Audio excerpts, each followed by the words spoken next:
Ime mi je Tanja Petrič, sem uradno samozaposlena na področju kulture, ukvarjam se pa z literarno kritiko in z literarnim prevajanjem.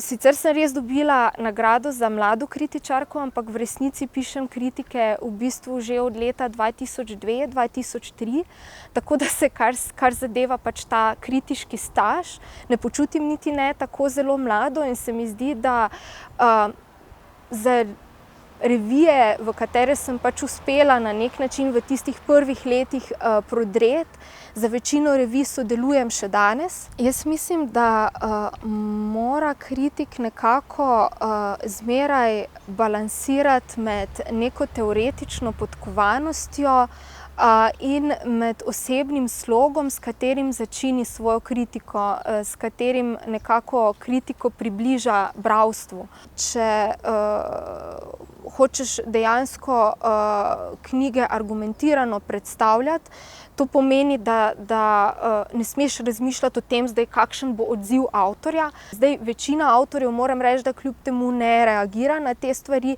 Konec koncev se zavedajo, da kadar pač knjigo objavijo, gre knjiga svojo pot in kritiki so bralci, tako kot recimo lahko nek laični bralec lajka knjigo ali pa je ne lajka.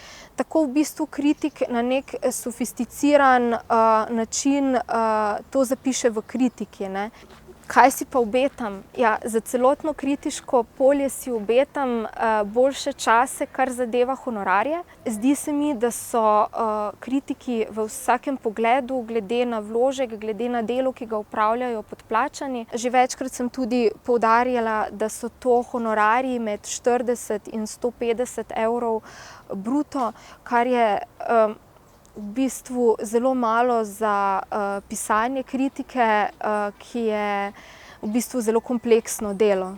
Ja, jaz mislim, da je problem tukaj predvsem nekako vrednotenje avtorskega dela nasploh, ne samo kritikov, ki so tukaj res na najslabši poziciji verjetno. Vrednotenje tudi pisateljskega dela, prevajalskega dela, ker se dostikrat pač nekako vrednoti po številu znakov, ki jih človek natipka, naklofa na računalnik.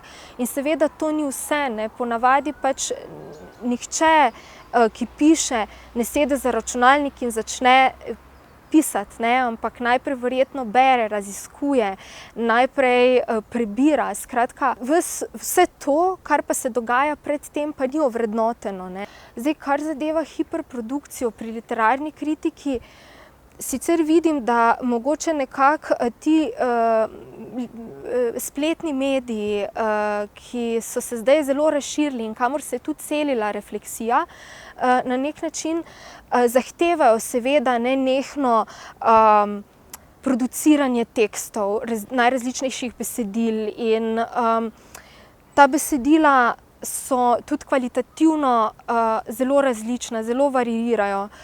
Medtem ko v časopisih pa se mi zdi, da so ti kritiški zapisi vedno krajši, pa ne zaradi hiperproduktivnosti oziroma zaradi, ne vem, tega, ker kritiki ne bi imeli časa napisati daljše tekste, ampak predvsem zaradi uredniških politik, zaradi vodstev časopisnih hiš, ki nekako silijo ljudi predvsem v neko, ali pa ne vem, ki imajo vizijo neke informativnosti, ki mora biti kratka, ki mora biti predvsem ponazorjena z veliko fotografijami in malo teksta in pač daljši teksti preprosto niso zaželeni.